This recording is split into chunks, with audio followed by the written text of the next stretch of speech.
आप में अवतारी होगा जो अति विस्मयकारी होगा, ज्ञानी और विज्ञानी होगा वो अद्भुत सेनानी होगा। भारत का कार्यालय होगा, भारत में न्यायालय होगा, भारत होगा विश्व विजेता, भारत होगा विश्व का नेता। जी हाँ दोस्तों, हर देश हर मुल्क के लोग यही चाहते हैं कि देश की प्रगति हो, उनका देश विश्व विजेता हो। परंतु यदि दुनिया भर के मशहूर भविष्य वक्ताओं द्वारा वर्तमान के लिए की गई भविष्यवाणियों की माने तो शायद कुछ लोग उस पर यकीन ना करें। लेकिन आपको बता दें, अपनी इस रिसर्च में हम जिन भविष्य वक्ताओं की भविष्यवाणियों का जिक्र करने जा रहे हैं, उन्होंने आज से पहले भारत ही नहीं बल्कि विश्व भर का जिक्र करते हुए जितनी भी भविष्यवाणियां की हैं, वो 100 की 100 सत्य साबित हुई हैं।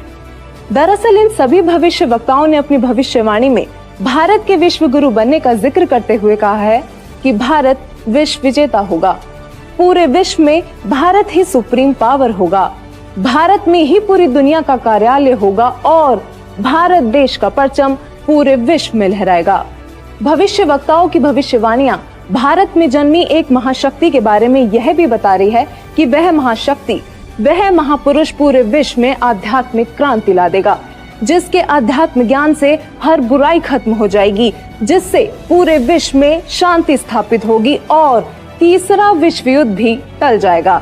नमस्कार दोस्तों, आज हम आपके सामने ऐसे महान भविष्य वक्ताओं की भविष्यवाणी लेकर आए हैं जिन्होंने समय से पहले समय की तस्वीर दिखा दी थी, जिनके धुंधले प्रतिबिंब आज स्पष्ट रूप से दिखाई दे रहे हैं। जी हाँ, आज हम आपके सामने एक ऐसे रहस्य का खुलासा करने जा रहे हैं जो एक विचित्र बदलाव की ओर संकेत करता है, एक ऐसा दौर जो विश्व में मानवता और शांति को मुकम्मल करेगा। भविष्यवाणियों के अनुसार लोगों में एक नए तरह का आध्यात्मिक झुकाव देखने को मिलेगा और यह एक आध्यात्मिक संत उस महापुरुष की जागृति से संभव होगा। वो इतना शक्तिशाली होगा कि जमीन से अर्श तक उस महाशक्ति की ही शक्ति होगी। जो दृश्य महान भविष्य वक्ताओं ने दिखाया है, उस पर विश्वास करना आसान नहीं था। कहते हैं सांच को आंच नहीं, लेकिन प्रमाणित करना नागुज़ीर है।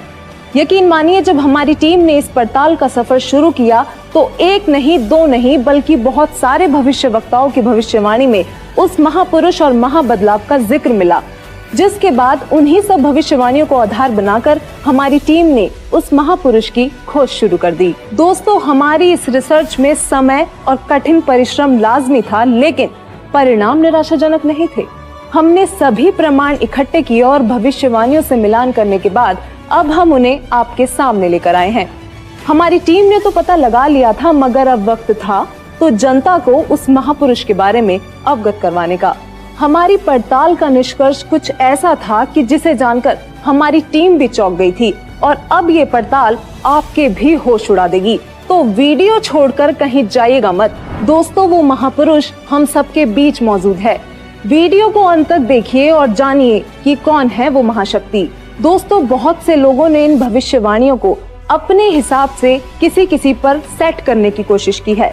कुछ लोग ओशो को वह महाशक्ति बताते हैं तो कुछ जय गुरुदेव पंथ के प्रवर्तक श्री तुलसीदास जी को, कुछ भारत के माननीय प्रधानमंत्री श्री नरेंद्र मोदी जी पर ये भविष्यवाणी सेट करते हैं, तो कुछों ने अन्य संतों व राजनेताओं पर सेट करने की कोशिश की है। लेकिन वास्तव में ये सभी भविष्यवाणियां बिल्कुल फिट किस महापुरुष पर बैठती है, यह जानकारी आपको हमारी रिसर्च को देखने के बाद खुद ब खुद मिल जाएगी।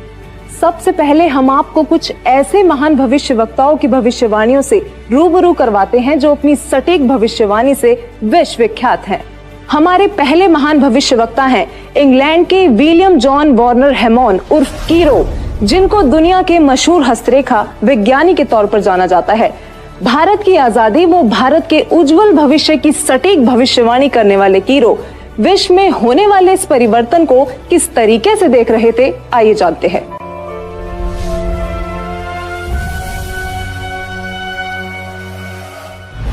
कीरो ने सन 1925 में लिखी पुस्तक में भविष्यवाणी की है, 20वीं सदी अर्थात सन 2000 ईस्वी के उत्तरार्ध में जन्मा संत ही विश्व में नई सभ्यता लाएगा जो संपूर्ण विश्व में फैल जाएगी। भारत का वह एक व्यक्ति सारे संसार में ज्ञान की क्रांति ला देगा।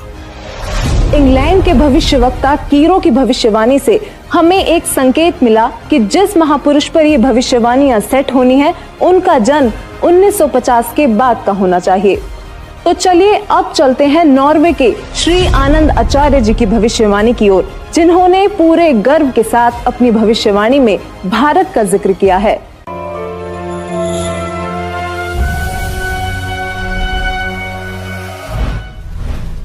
श्री आनंदाचार्य की भविष्यवाणी के अनुसार 1998 के बाद एक शक्तिशाली धार्मिक संस्था भारत में प्रकाश में आएगी, जिसके स्वामी एक गृहस्थ व्यक्ति की आचार संहिता का पालन संपूर्ण विश्व करेगा।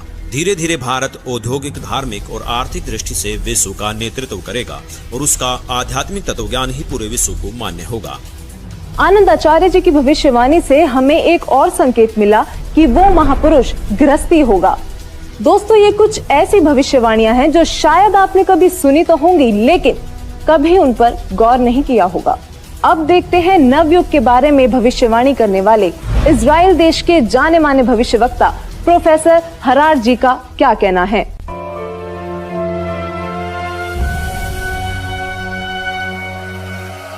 प्रोफेसर हरार। इजराइल के प्रोफेसर हरार के अनुसार भारत देश का एक दिव्य महापुरुष मानवतावादी विचारों से सन 2000 ईस्वी से पहले आध्यात्मिक क्रांति की जड़ें मजबूत कर लेगा। वह सारे विश्व को उनके विचार सुनने को बाध्य होना पड़ेगा। भारत के अधिकतर राज्यों में राष्ट्रपति शासन होगा, पर बाद में नेतृत्व धर्मनिष्ठ वीर लोगों पर होगा जो एक धार्मिक संगठन के आश्रित होंगे। अब बारी आती है फ्रांस के प्रसिद्ध भविष्यवक्ताओं की, जिनकी भविष्यवाणियां एकदम सटीक मानी जाती हैं। जो उन्होंने कह दिया वो पत्थर की लकीर हो गया। तो आइए देखते हैं कौन है ये भविष्यवक्ता और क्या थी इनकी भविष्यवाणियां। तो चलिए सबसे पहले बात करते हैं फ्रांस के महान भविष्यवक्ता डॉक्टर जूले वर्न की।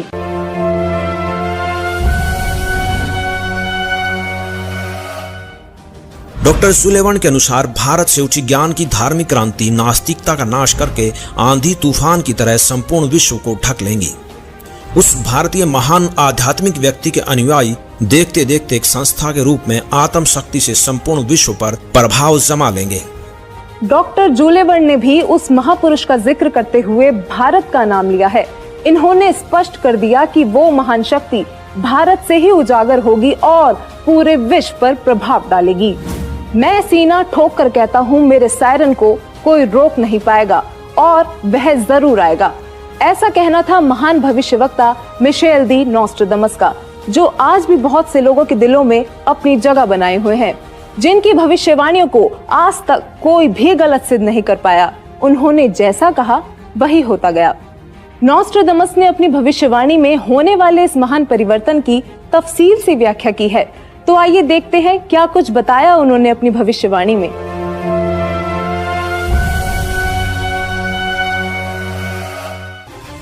नॉस्ट्राडामस सन 1555 में अपने ग्रंथ के शतक 10 श्लोक 96 में उस महापुरुष के बारे में बताया है कि वह महापुरुष एक ऐसे देश में जन्म लेगा जो 3 तरफ से समुद्र से घिरा हुआ होगा तथा उस देश का नाम एक सागर हिंद महासागर के नाम से होगा, यानी कि हिंदुस्तान।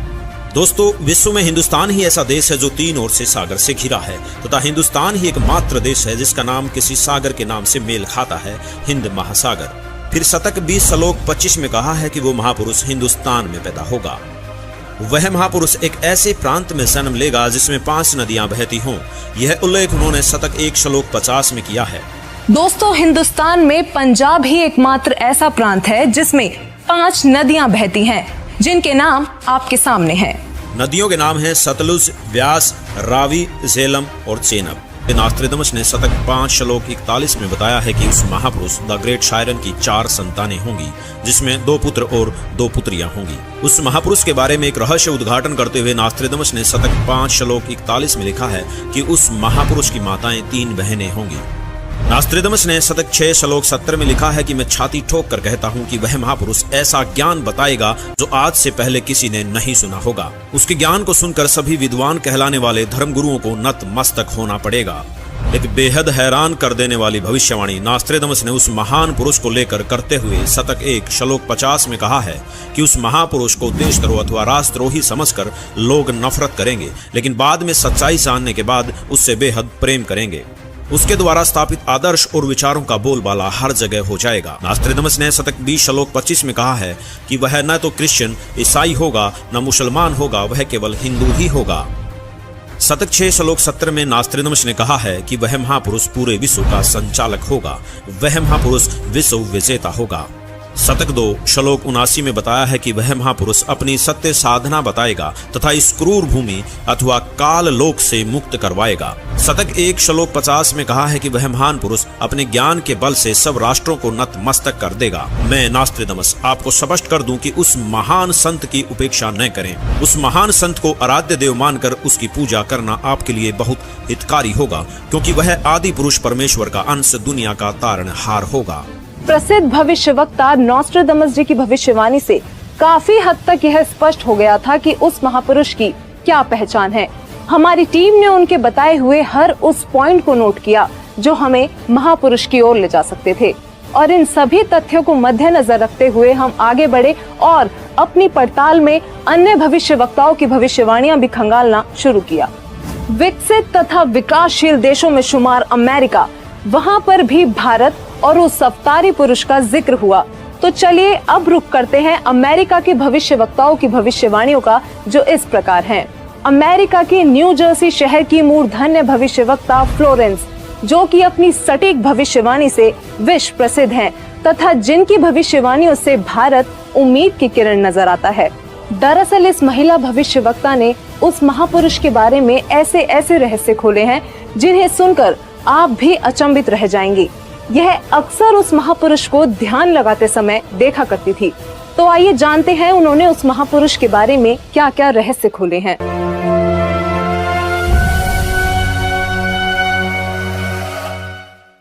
भविष्यवक्ता फ्लोरेंस ने अपनी लिखी पुस्तक golden light of new era में 1960 में लिखा है कि जब मैं ध्यान लगाती हूँ तो अक्सर एक संत को देखती हूँ।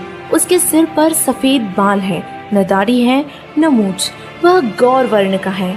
उनके ललाट पर आकाश से एक नक्षत्र के प्रकाश की किरणें निरंतर बरसती रहती हैं। मैं देखती हूँ कि वह संत अपनी कल्याणकारी विचारधारा तथा अपने सत चरित्र प्रबल अनुयायियों की शक्ति से संपूर्ण विश्व में नए ज्ञान का प्रकाश फैला रहे हैं। उनमें इतनी शक्ति है कि वह प्राकृतिक परिवर्तन भी कर सकते हैं। मैं उस पवित्र स्थान पर एक प्रचंड तपस्वी को देख रही हूँ, जिसका तेज बड़ी ही तेजी से फैल रहा है। मनुष्य में सोए दैवत्व को जगाने तथा धरती को स्वर्ग जैसा बनाने के लिए वह संत दिन रात प्रयत्न कर रहे हैं। भविष्यवक्ता फ्लोरेंस बताती हैं कि मैं भविष्य के विषय में एक बहुत ही महत्वपूर्ण बात बता रही हूँ। 20वीं शताब्दी के अंत में भारतवर्ष से एक प्रकाश निकलेगा। यह प्रकाश पूरी दुनिया को उन दैविक शक्तियों के विषय में जानकारी देगा जो अब तक हम सभी के लिए रहस्यमय बनी हुई है। एक दिव्य महापुरुष द्वारा यह प्रकाश पूरे विश्व में फैलेगा। वह सभी को सतमार्ग पर चलने की प्रेरणा देगा। समस्त दुनिया में एक नई सोच की ज्योति फैलेगी। जब मैं ध्यान अवस्था में होती हूँ तो अक्सर यह दिव्य महापुरुष मुझे दिखाई देते हैं। फ्लोरेंस ने बार बार इस संत या दिव्य पुरुष का जिक्र किया है। साथ ही ये भी बताया है कि उत्तरी भारतवर्ष में एक पवित्र स्थान पर वे मौजूद हैं। भविष्यवक्ता फ्लोरेंस की भविष्यवाणियों से हमें जो जानकारी मिली उसकी हमने बड़ी ही गहनता से जांच की, क्योंकि उनकी भविष्यवाणी ने वो रहस्य खोले जो हम सोच भी नहीं सकते थे। फ्लोरेंस की भविष्यवाणी से जो रहस्य उजागर हुआ वो चौंकाने वाला था। इस रहस्य के खुलने से हमारी टीम को आगे बढ़ने में बहुत मदद मिली। तो चलिए अब देखते हैं अमेरिका के ही अन्य भविष्यवक्ता क्या कहते हैं। अब हम बात करने जा रहे हैं भारत के पहले प्रधानमंत्री पंडित जवाहरलाल नेहरू जी के निधन तथा नेहरू जी के उत्तराधिकारी चुने जाने की सटीक भविष्यवाणी करने वाली अमेरिका की महान भविष्यवक्ता श्रीमती जीन डिक्सन की।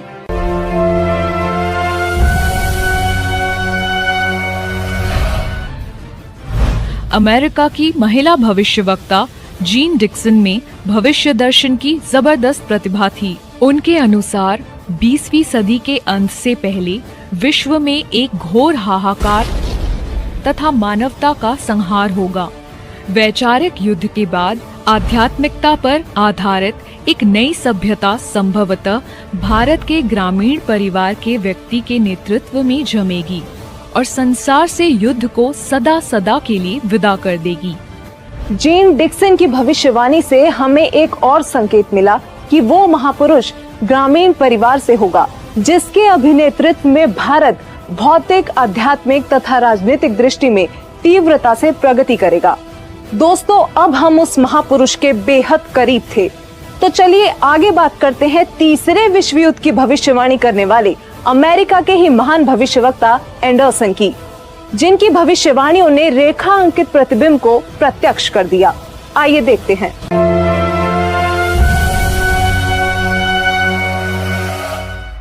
21वीं सदी में भारत के देहात का एक धार्मिक व्यक्ति एक मानव, एक भाषा और एक झंडे की रूपरेखा का संविधान बनाकर संसार को सदाचार, उदारता, मानवीय सेवा व प्यार का सबक देगा। एंडरसन जी की भविष्यवाणी भी 21वीं सदी की ओर संकेत कर रही थी, जिस दौरान वो महापुरुष एक भाषा, एक मानव तथा एक झंडे की रूपरेखा रखेगा। इतने संकेत मिलने के बावजूद भी हमने अन्य भविष्यवक्ताओं की भविष्यवाणियां देखना जारी रखा और अब हमारे सामने आती हैं हंगरी की महान भविष्यवक्ता बोरिस्का की भविष्यवाणी। बोरिस्का का नाम भी भविष्यवक्ताओं की सूची में अव्वल है, जो विकसित अनचेतना से संपूर्ण जगत की भूतकालीन तथा भावी गतिविधियों को देख पाने में सक्षम थी।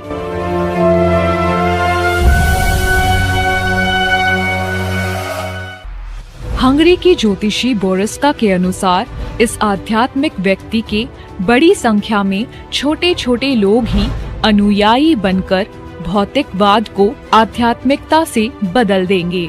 मैं जानती हूँ कि जरूर इस वक्त आपके जहन में बहुत सारे सवाल आ रहे होंगे, लेकिन फिर भी बस एक बार धैर्य पूर्वक इस पूरी पड़ताल को देखते रहिए। यकीनन आपके सारे सवालों के जवाब आपको खुद ब खुद मिल जाएंगे। तो आइए आगे बढ़ते हैं और बात करते हैं महान भविष्यवक्ता वेजलेटिन की, जिनकी भविष्यवाणियां अक्सर अविश्वसनीय तथ्यों की उद्घोषणा करती हैं और जब वह पूर्ण सिद्ध होती हैं तो लोग विस्मित रह जाते हैं।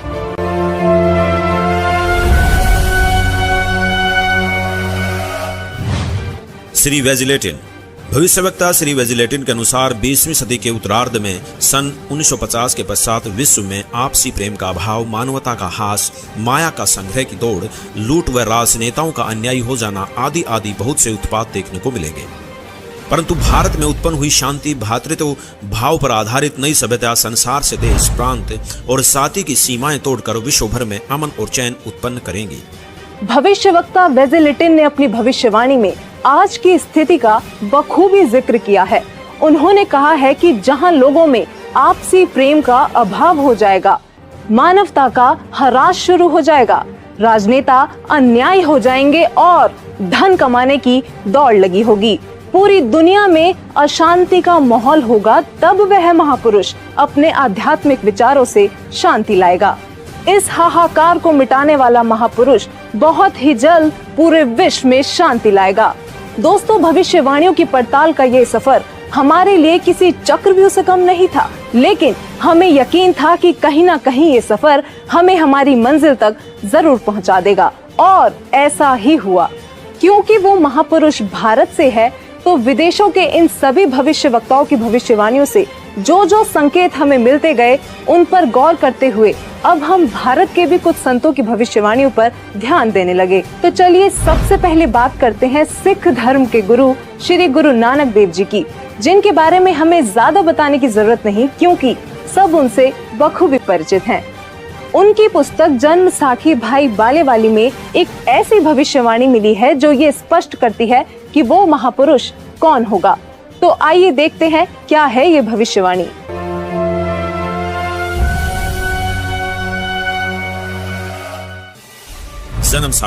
जन्म साखी भाई बालेवाली, जिसके प्रकाशक हैं भाई सवाहर सिंह एंड कंपनी, पुस्तक वाले बाजार, माई सेवा, अमृतसर, पंजाब। हिंदी भाषा वाली पेज नंबर 305 पर भक्त प्रहलाद की भविष्यवाणी लिखी है कि नानक जी के सचखंड साने के सैकड़ों वर्ष पश्चात पंजाब की धरती पर 60 वर्ण में वह संत जन्म लेगा जो कबीर जी तथा नानक जी जैसा महान होगा। उसका प्रचार क्षेत्र बरवाला शहर होगा।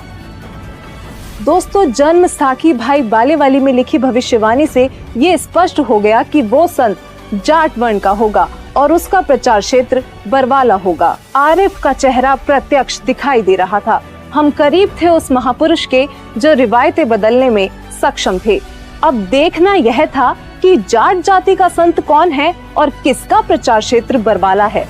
इसके साथ ही हमें अपनी अगली भविष्यवाणी में उस संत के जन्म का पता लगा। भारत के प्रसिद्ध संत श्री तुलसीदास जी जय गुरुदेव पंथ वाले, जिनका आश्रम मथुरा में स्थित है, उन्होंने उस महापुरुष को लेकर भविष्यवाणी ही नहीं बल्कि वर्तमान वाणी भी बोली है। जी हाँ, बिल्कुल सही सुना आपने। संत तुलसीदास जी ने वर्तमान वाणी भी कही थी, क्योंकि वो उस महापुरुष की उपस्थिति को बखूबी महसूस कर पा रहे थे और उन्होंने अपनी वर्तमान वाणी से लोगों को उस महापुरुष के बारे में बताना चाहा कि वो संत जन्म ले चुका है।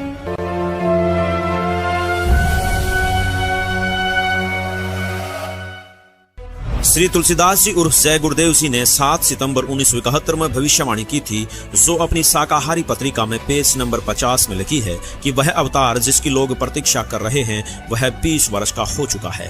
यदि उसका पता बता दूं तो लोग उसके पीछे पड़ जाएंगे। अभी ऊपर से बताने का आदेश नहीं हो रहा है।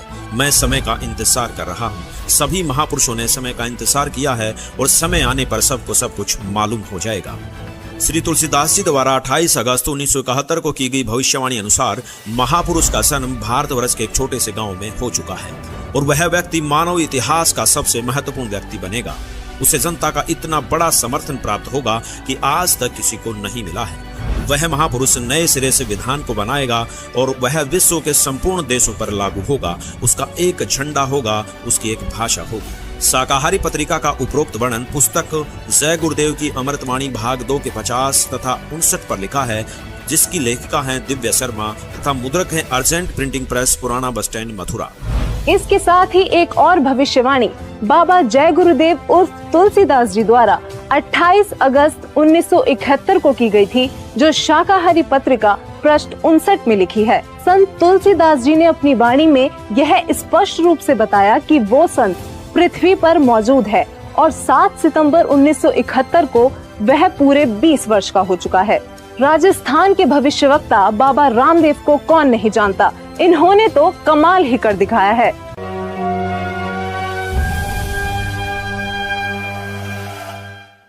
बाबा रामदेवराज जी ने अपनी पुस्तक 24 प्रमाण में लिखा है कि वो संत जाट जाति से होगा, वह तारणहार कलयुग में सतयुग लाएगा। उस संत की एक पहचान और भी होगी कि वह कबीर देव के गुण गाएगा। वो संत चारों वेदों के अनुसार ज्ञान बताएगा तथा सूक्ष्म वेद सारे ज्ञान का आधार होगा और वह तारणहार संत हरियाणा में होगा।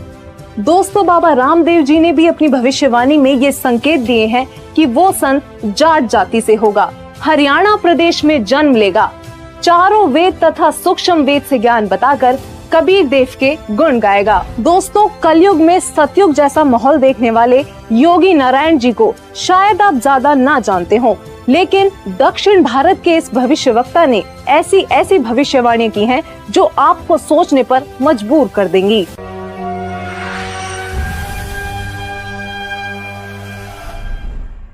दक्षिण भारत के कर्नाटक के योगी नारायण जी ने अपनी पुस्तक काल ज्ञान में उस महापुरुष के साथ साथ उनके द्वारा लाए जाने वाले राम राज्य का भी जिक्र किया है। योगी नारायण जी की भविष्यवाणी कहती है कि वह दैविक शक्ति वाला महापुरुष पूरे विश्व को एक करके पूरे साम्राज्य पर राज करेगा, सबका प्रभु बनेगा। वह महापुरुष उत्तरी भारत से हो सकता है, ऐसा संकेत दिया है। उस महापुरुष का शासन धर्म युक्त होने के कारण वर्षा अच्छी होगी, फसल भी अच्छी आएगी। जनता आने वाले समय में ज्यादा पैसों के पीछे ना पड़कर और अपने समय को बर्बाद ना करके तत्वचिंतन, आत्म कल्याण व लोक कल्याण के कार्य में मगन रहेंगे। वो सदियों से ठीक ना होने वाली बीमारी को प्रारब्ध के पाप का फल बोलते हैं, लेकिन उसके द्वारा दिए गए तारक मंत्र से उनके साम्राज्य में आपको प्रारब्ध कर्म के पाप का फल नहीं भोगना होगा और किसी भी प्रकार के असाध्य रोग ठीक हो जाएंगे। वाणी नंबर 22 पेज नंबर 225। उसके आदेश से शराब, तंबाकू, गांजा और भी जितने नशीले पदार्थ हैं उनको खाना पीना तो दूर, हाथ लगाने को भी निषेध होगा। प्रजा में ऊंच नीच का कोई भी प्रश्न नहीं रहेगा। सभी आपस में प्यार से मिलजुल कर रहा करेंगे। कौम, जाति, धर्म के नाम पर झगड़ा कराने वाले स्वार्थी नहीं रहेंगे। वाणी नंबर 23 पेज नंबर 229। इससे पहले बताई गई भविष्यवाणी में लोक प्रभु बनने वाला वो महापुरुष ब्रह्म विद्या धुरंधर गुरु होगा, अध्यात्म का पूर्ण जानकार होगा, पर ब्रह्म को बड़े साहस पूर्वक ढंग से बताएगा कि पूर्ण परमात्मा ही पूजा के योग्य है, पूर्ण ब्रह्म की ही पूजा करनी चाहिए। वाणी नंबर 24 पेज नंबर 235-236। वह महापुरुष अपने अनुयायियों को रेचक कुंभक यानी श्वास के जरिए अजप अजाप मंत्र देकर भक्ति साधना कराएगा। इससे मन संयमित रहेगा, इंद्रियों पर विजय प्राप्त होगी, मनोलय यानी मन में शांति होगी, अष्टसिद्धि तत्व ज्ञान युक्त होकर जीव मोक्ष की ओर बढ़ेगा। दर्शकों, सभी भविष्य वक्ताओं की भविष्यवाणियों की पड़ताल करने के बाद अब हमारे पास बहुत सारे तथ्य एकत्रित चुके थे, जिनको हमने एक साथ रखकर देखा तो एक पहेली जैसे सुलझ सी गई हो। अब हमारे सामने एक ऐसा डेटा था जिसके आधार पर हमने सभी संतों पर भविष्यवाणियां सेट करनी शुरू कर दी, चाहे वो ओशो हो या राधा स्वामी पंथ के प्रवर्तक श्री गुरविंदर सिंह जी, सतपाल जी महाराज हो या फिर बाल योगेश्वर आदि। दोस्तों, हमारी इस फेरियस्त में हर वो संत और महापुरुष मौजूद थे जिनका नाम अक्सर आपके जहन में आता होगा। आध्यात्मिक संत या महापुरुष ही नहीं, बल्कि हमने प्रधानमंत्री नरेंद्र मोदी जी जैसे राजनेताओं पर भी भविष्यवाणी को सेट करके देखा, लेकिन एक एक करके सभी संतों व राजनेताओं की छटनी होती चली गई और अंत में हमारे सामने थे एक ऐसे संत, एक ऐसे महापुरुष जिनके बारे में हमने सोचा तक नहीं था। केवल एक यही संत ऐसे थे जिन पर सारी की सारी भविष्यवाणियां खरी उतर रही थी। दोस्तों, अब हम आप सभी दर्शकों से अनुरोध करते हैं कि दिल थाम कर बैठिए और तैयार हो जाइए उस महापुरुष को देखने के लिए, क्योंकि अब हम पेश करने जा रहे हैं उस महापुरुष की तस्वीर। दोस्तों, वो संत कोई और नहीं बल्कि पूरी दुनिया में सब संत महंत गुरु आचार्यों शंकराचार्यों से हटकर सर्व धर्म ग्रंथों के आधार पर सद्भक्ति प्रदान करने वाले अद्वितीय महापुरुष जगत गुरु तत्वदर्शी संत रामपाल जी महाराज हैं।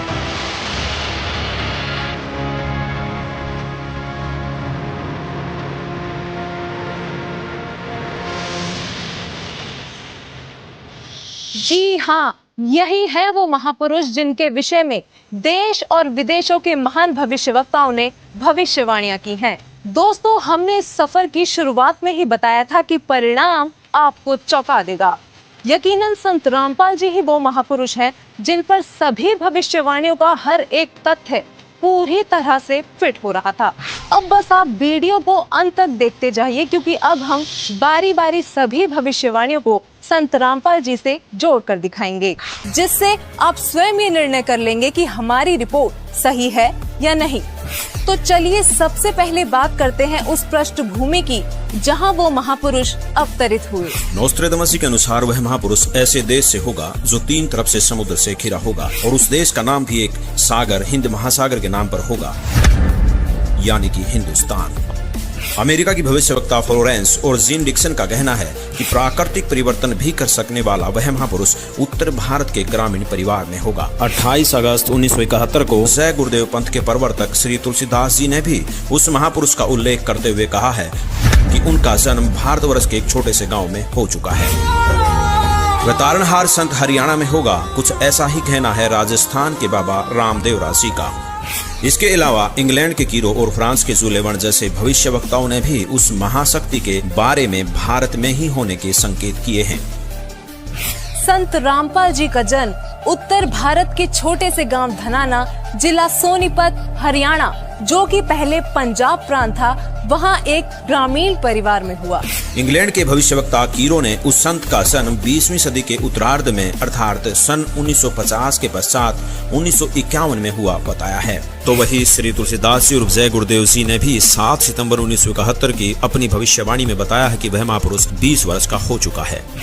संत रामपाल जी का जन्म 8 सितंबर 1951 में यानी कि 20वीं शताब्दी के उत्तरार्ध में हुआ है और श्री तुलसीदास जी द्वारा की गई भविष्यवाणी के अनुसार 7 सितंबर 1971 को संत रामपाल जी पूरे 20 वर्ष के हो चुके थे।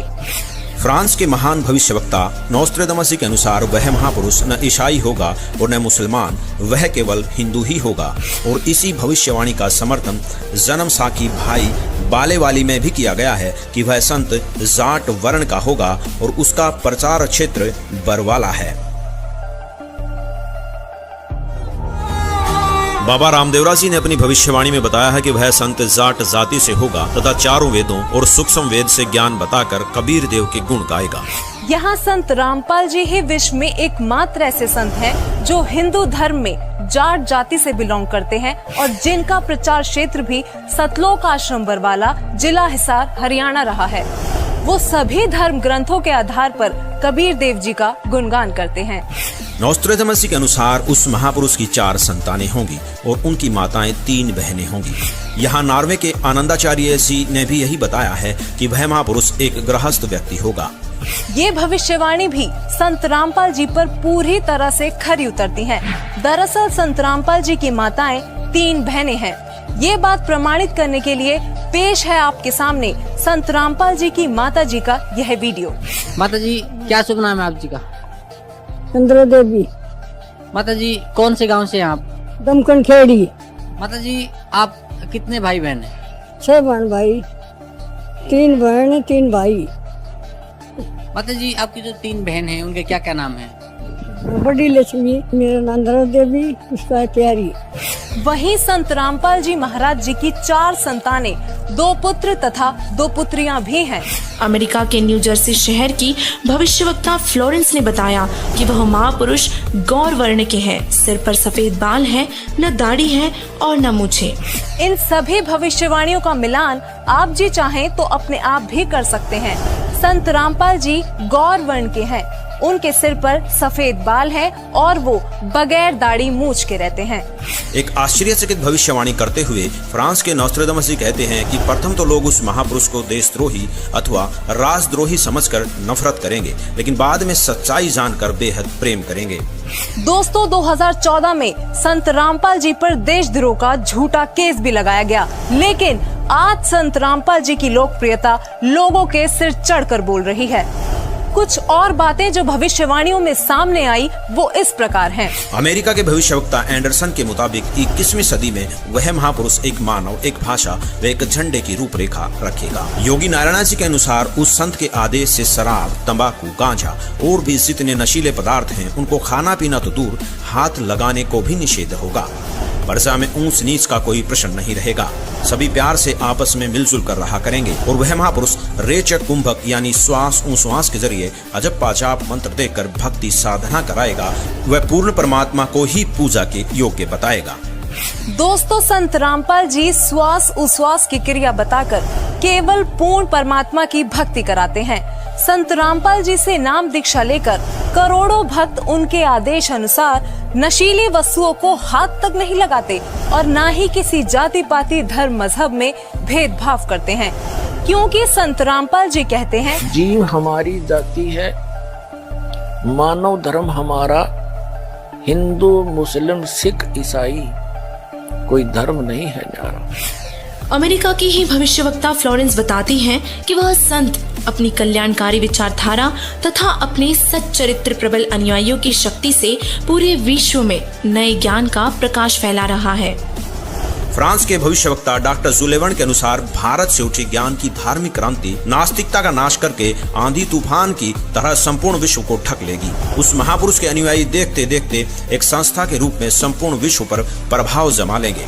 फ्रांस के ही भविष्यवक्ता नॉस्ट्रेडमस जी ने शतक 6 श्लोक 70 में लिखा है, मैं छाती ठोकर कहता हूँ कि वह महापुरुष ऐसा ज्ञान बताएगा जो आज से पहले किसी ने नहीं सुना होगा। उसके ज्ञान को सुनकर सभी विद्वान कहलाने वाले धर्मगुरुओं को नतमस्तक होना पड़ेगा। दर्शकों, आपने देखा दुनिया भर के तमाम महान भविष्यवक्ताओं की भविष्यवाणियां ये सिद्ध कर रही हैं कि वो महापुरुष संत रामपाल जी महाराज ही हैं जो एक बार फिर कलयुग में सतयुग लेकर आएंगे, जिनके ज्ञान के सामने सबको नतमस्तक होना पड़ेगा। ऐसी ही एक और भविष्यवाणी या यूं कहें कि अमरवाणी से आपको प्रमाणित करते हैं कि संत रामपाल जी महाराज ही वो महापुरुष हैं जो कलयुग में सबको एक करेंगे, सब मानवता धर्म निभाएंगे, घर घर में परमात्मा की वाणी का पाठ होगा। देखिए संत रामपाल जी महाराज के सत्संग प्रवचनों से कबीर सागर में लिखी ये भविष्यवाणियां। जिस समय 5500 वर्ष बीत जाएगा कलयुग, तब मैं आऊंगा और सब पंथों का नाश करके मिटा के एक पंथ चलाऊंगा। उसके लिए देखिएगा कबीर सागर। कबीर सागर संपूर्ण 11 भाग खेमराज श्री कृष्णदास प्रकाशन मुंबई के द्वारा प्रकाशित है। ये संपूर्ण 11 भाग कबीर सागरी, ये उन्हीं का है, कबीर पंथियों का छापा हुआ। कबीर पंथी भारत पथिक स्वामी युगलानंद विहारी द्वारा पुरस्कृत, और ये मुद्रक के प्रकाशक। जब परमात्मा और काल की वार्ता हुई थी, उस समय परमात्मा से काल ने क्या कहा था कि 12 पंथ तेरे नाम तो चलाऊंगा, और इन 12 पंथा में जो नाम लेगा वे मेरे मुख में आन समोई। काल ने कहा था कबीर परमेश्वर को, और 12 पंथ करूँ मैं साजा, नाम तुम्हारा ले करूँ आवाजा, 12 पंथ नाम जो ले ही मेरे मुख में आन समोई। और जाओ जोग जीत संसारा, जीव न माने कहा तुम्हारा, जीव तुम्हारा कहा न माने, हमरी ओढ़ हो बाद बखाने।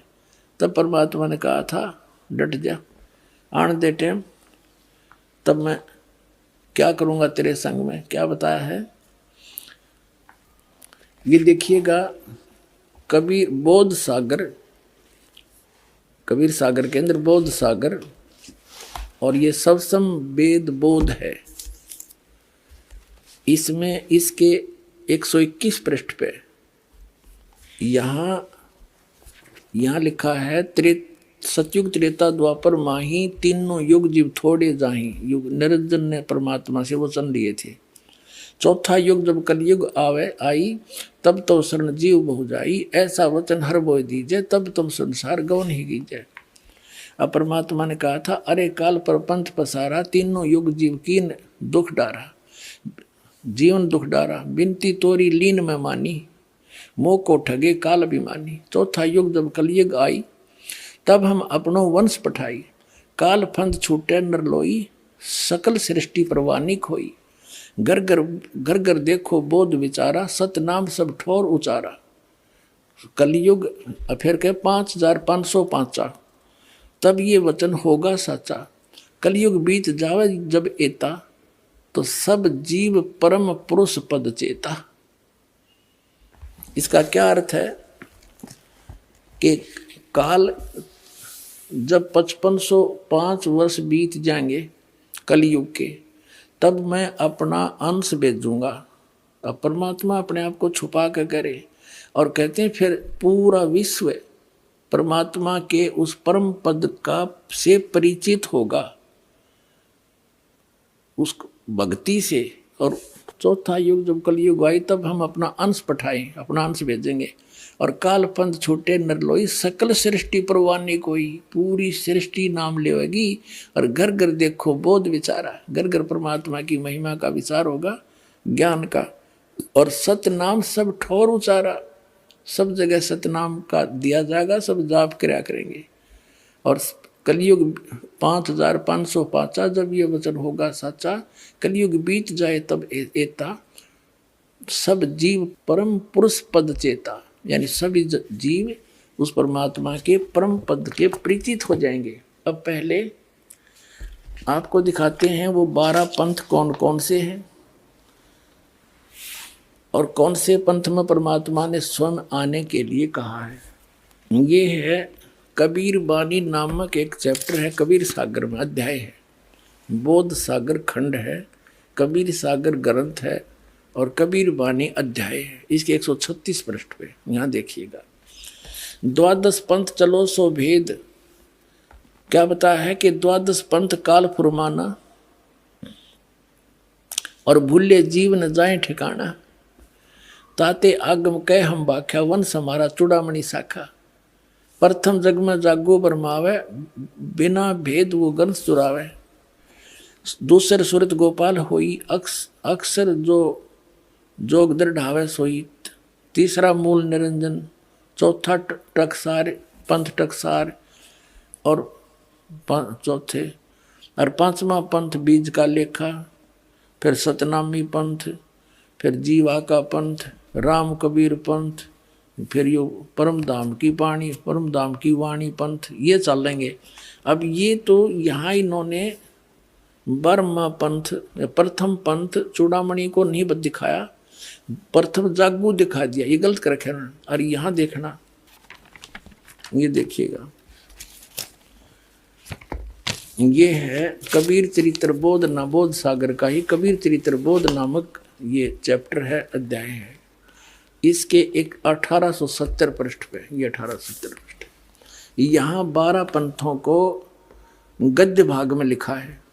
कबीर साहब के पंथों का वर्णन, प्रथम नारायण दास जी का पंथ लिख दिया इन्होंने, और दूसरा जागूदास, और यहाँ लिख रखा है न प्रथम जागूदास। देखो यहाँ इस कबीर बाणी चैप्टर में 136 पृष्ठ पर प्रथम लिख दिया जागूदास, यहाँ चूड़ामणि को निकाल दिया, ये प्रथम चूड़ामणि है।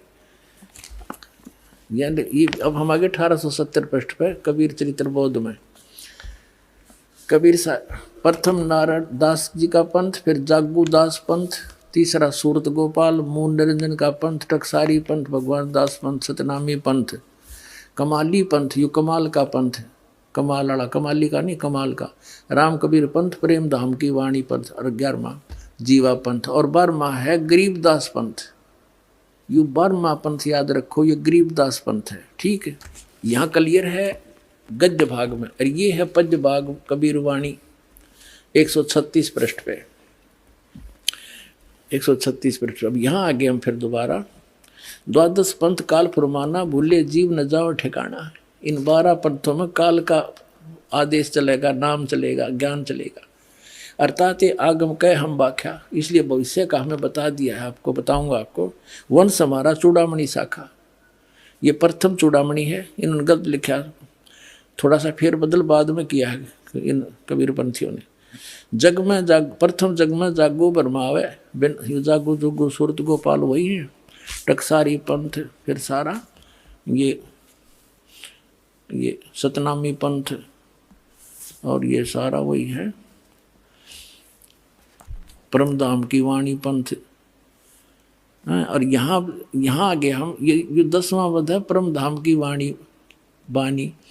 अब ये 11वां है वास्तव में, अब ये है 12वां। कहते हैं संवत 1775 होई, तादिन प्रेम प्रगटे जग सोई। संवत 1774 में गरीबदास जी का जन्म हुआ था, संवत 1774 वैशाख में। यहाँ गलती से 75 लिखा गया है, संवत 1775 हुई, ये 74 हुई होना चाहिए। तादिन प्रेम प्रगटे जग सोई, 12वां पंथ का प्रवर्तक तब प्रगट होगा। आज्ञा रहे ब्रह्म बोध लावे, कोली चमार सबके घर खावे, यानी वो भेदभाव कम करेगा। साख हमारी ले जीव समझावे, असंग जन्म ठोड़ नहीं पावे। 12वें पंथ प्रगट हो वाणी, शब्द हमारे की निर्णय ठाणी। 12वें पंथ में, गरीबदास वाले पंथ में, मेरी महिमा की वाणी पुनः प्रगट होगी। पुण्यात्माओं, गरीबदास जी की वाणी में, क्योंकि परमात्मा मिले थे गरीबदास साहिब जी को छुडानी से, 10 वर्ष के बालक थे छुडानी गांव में, वहाँ से सतलोक लेकर गए थे धर्मदास जी की तरह, फिर वापस छोड़ा था। परमात्मा को मालूम था कि 12 पंथा में कबीर पंथ के नाम से काल घुसेगा और नकली ज्ञान देगा, मेरे नाम का नामो निशान मिटा देगा ज्ञान का। तो अपनी प्यारी आत्मा गरीबदास जी को ले गए, फिर वापस गोवा बना के छोड़ गए। उन्होंने उस वाणी का आंखों देखा हाल लिखा जो दास के पास उपलब्ध है। तो यहाँ क्या बताते हैं, 12वें पंथ प्रगट हो वाणी, और शब्द हमारे का निर्णय ठाणी। हमारे ज्ञान को वो कोशिश करेंगे समझने की, पर अस्थिर घर का मर्म ना पावे। ये 12 पंथ हम ही को ध्यान। गरीबदास वाले पंथ में भी कहते हैं मेरी महिमा की वाणी प्रकट होएगी, लेकिन गरीबदास वाले भी इस ज्ञान को समझ नहीं सकेंगे, क्योंकि गुरु बिन का हुन पाया ज्ञान, जो थोथा भूसड़े मूड किसाना। गुरु बिन वेद पढ़े जो प्राणी, समझे न सार रहे अज्ञानी। तो सतगुरु आम दया करी, वो दया करी परमात्मा ने। फिर इस दास को देखियो, आगे देखो इसका निचोड़ कहाँ होता है। कहते 12 पंथ, 12वें पंथ प्रगट हो वाणी, शब्द हमारे का निर्णय ठानी। पुनः वाणी प्रगट होगी मेरी गरीबदास द्वारा, और अस्थिर घर का मरम नहीं पावे। सथाई लोग सतलोक नहीं जा सकते। ये 12 पंथ कबीर कबीर करेंगे, और मेरे महिमा मेरे ज्ञान को मेरी वाणी को पढ़ पढ़ कर पंथ चलावेंगे, लेकिन अस्थिर घर सतलोक नहीं जा सकते। बर में पंथ फिर हम ही चल आवे, गरीबदास वाले पंथ में हम आगे चल के आवेंगे, और सब पंथ मिटा के एक ही पंथ चलावे। पुणात्माओं, परमात्मा ने दास भेज दिया, सारा वो जो का तू दे का सामान।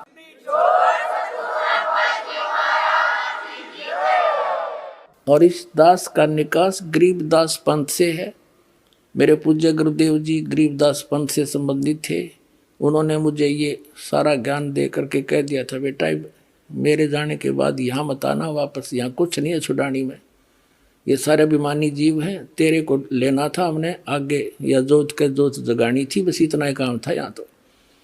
पुणात्मा उसके बाद दास वहाँ जाख्या भी नहीं छुड़ानी में, जो माल थी परमात्मा सदगुरु हमें दे गए। और कहते 12 पंथ गरीबदास पंथ तक भी पार नहीं होंगे असंग जन्म तक, यदि इस मार्ग को ग्रहण नहीं करेंगे। और फिर परमात्मा क्या कहते हैं आगे देखो, प्रथम चरण कलयुग निर्याना तब मगर मांडो मैदाना। कलयुग का प्रथम चरण वो होगा जब कबीर साहब मगर से सह शरीर जाएंगे। कहते मैं सह शरीर जाऊंगा, मगर मैं एक लीला करूंगा, वो प्रथम चरण होगा।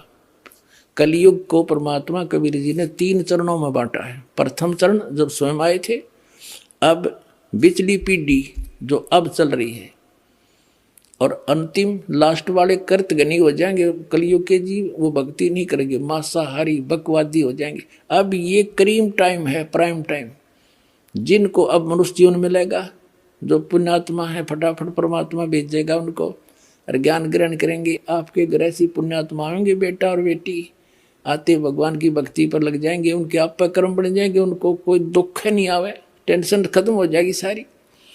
ऐसी पुण्यात्मा आपके घर पे आऊंगी। कबीर साहब कहते हैं, जो भक्ति बीज होवे जो हंसा, जो मेरी शरण में आ गया और तारू तास के 71 वंशा, उसके 101 पीढ़ी पार कर दूंगा। 42 की तो बात छोड़ो।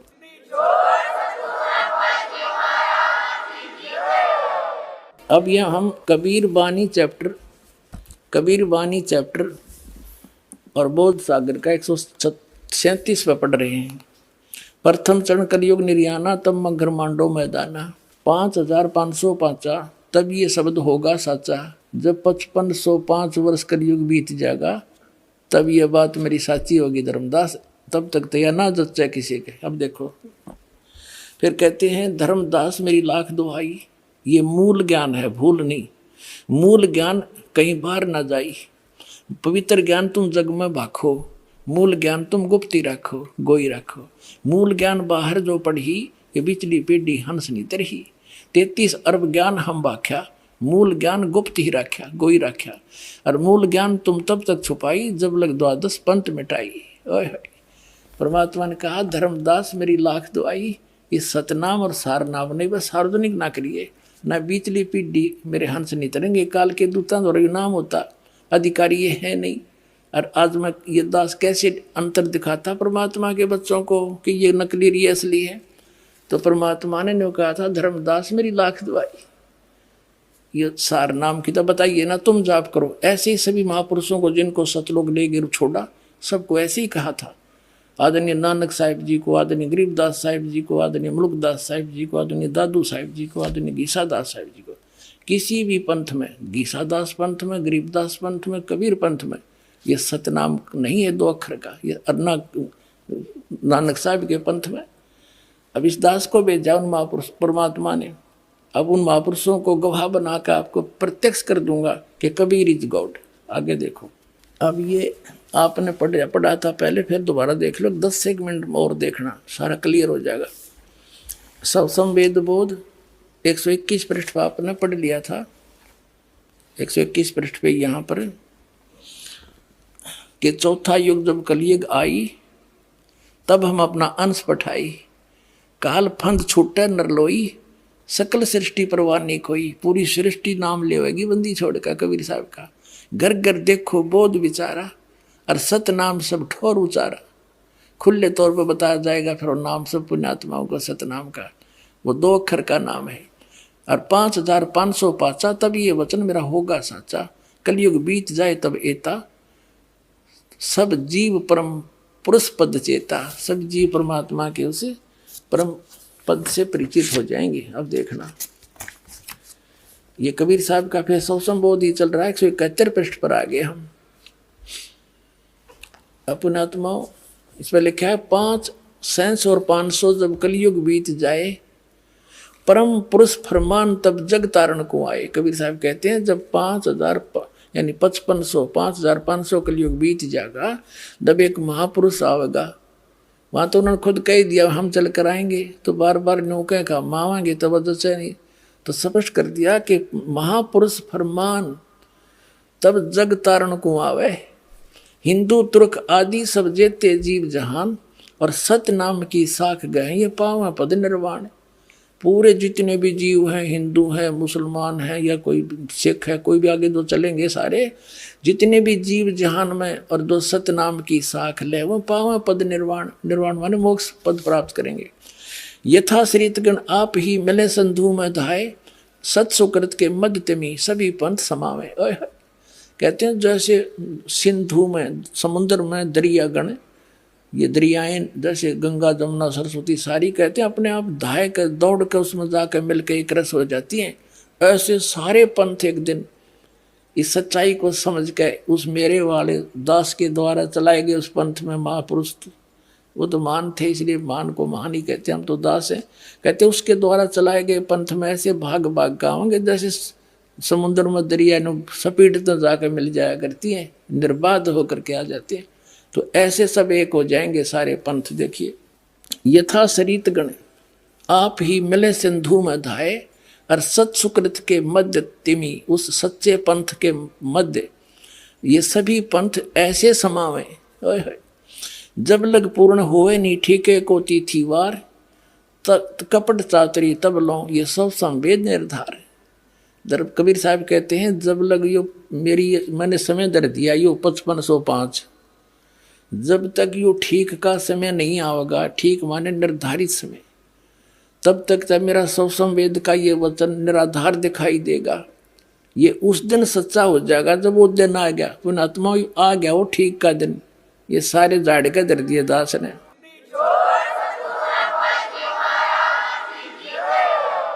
और ये कहते हैं कब जब लग पूर्ण होए नहीं ठीके को तिथिवार, ठीक का यानी वो निर्धारित समय का, तब तक कपट चातरी तब लो, तब तक ये लोग कपट और छल कपट कर रहे हैं बेचारे। और मेरा सौ संवेद निर्धार, ये सौ संवेद में जो ज्ञान लिखा जा रहा है तेरे द्वारा मैं बोल रहा हूँ, ये तब तक तो निराधार दिखाई देंगे। मेरे वचन वैसे कह रखा है, अब कब आओगा वो दिन। और एक अनेक हो गए, एक से अनेक बना दिए, काल ने नर नारी पंथ बना दिए, मजहब बना दिए।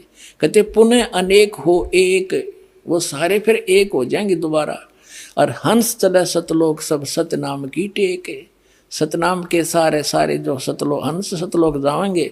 और घर घर बोध विचार हो दुर्मति दूर बहाए, और कलयुग में सब एक हो सोई बरतें सहज सुभावे। ओए होए कहते हैं सब तो सतनाम लेंगे और कलयुग में सब नर नारी शुद्ध हो जाएंगे, ये बुराई छूट जाएगी। जहर दिखाई देगा, यूँ रिश्वत लेते हैं और मंत्रियाँ तो के ये घोटाले सामने आ रहे हैं, ये जहर खा रहे हैं परमात्मा बिना ज्ञान के बालकों की तरह। जहर दिखाई देगा आपने और केवल एक सतलोक दिखाई देगा। और आपका कोई भी काम होगा, भगवान को किस लिए ढूंढते हैं, किस लिए उसकी शरण ग्रहण करते हैं कि सब दुख दूर किया करता है, सब आवश्यकताएं पूर्ति करता है। और ऐसे कर देगा आप समझ भी नहीं सकोगे। तो फिर हमने क्या आवश्यकता है फिर बकवाद करने की, और फिर विष दिखाई देगा। तो कहते हैं घर घर बोध विचार हो और दुर्मति दूर बहाए, सबकी दुर्मति दूर हो जाएगी इस ज्ञान से। और कलयुग में एक हवे हो के हवे, और सोई बरते सहज सुभाए, सब प्यार तरह करेंगे। और कहा उगर का सूदर हो हर सब की भवबीर, सो समान समदृष्टि है वो समृद्ध सत कबीर। कहते हैं कि तो डाकू ठग लुटेरे चोर और ये रिश्वतखोर, और क्या फिर शूद्र जो छोटी जाति या नीची, कहते सब एक हो गए भवभीर, सब एक हो जाएंगे। और वो जो पंथ का प्रवर्तक होगा, देखिए सो समान समदृष्टि, वो सब पर को समान दृष्टि से देखेगा, वो है समृद्ध सत कबीर। बोलो सतगुरुदेव।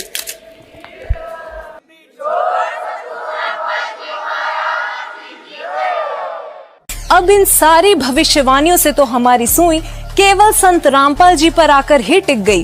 कारण था उनके अनुयायी। दोस्तों, संत रामपाल जी के अनुयायियों ने अपने गुरुदेव जी द्वारा बताए जा रहे ज्ञान को जन जन तक पहुंचाने के लिए व्हाट्सएप, फेसबुक, ट्विटर आदि सोशल मीडिया के हर एक प्लेटफॉर्म से लेकर इंटरनेशनल टीवी चैनलों और बुक्स आदि के माध्यम से पूरे विश्व में तहलका मचा रखा है। संत रामपाल जी ने अद्वितीय ज्ञान बताया है, जिसके आधार पर संत रामपाल जी की काफी धर्म गुरुओं, संतों, महंतों, आचार्यों, शंकराचार्यों के साथ आध्यात्मिक ज्ञान चर्चा हुई है, जिनको देखने के बाद हमें लगा कि भविष्यवाणियों के अनुसार केवल संत रामपाल जी ही वो संत हैं जिनके ज्ञान को सुनकर सभी विद्वान कहलाने वाले धर्म गुरुओं को एक ना एक दिन नतमस्तक होना ही पड़ेगा। ये सभी संत रामपाल जी के साथ हुई ज्ञान चर्चा में हारते प्रतीत हुए। तो आखिरकार ये अनसुलझी पहेलियां इतने सरल तरीके से सुलझ गईं कि संदेह की कोई गुंजाइश ही नहीं बची। वीडियो में कही गई एक एक बात सत्य है। यकीनन संत रामपाल जी ही वो महापुरुष हैं जो धरती को स्वर्ग बनाने के लिए दिन रात प्रयत्न कर रहे हैं।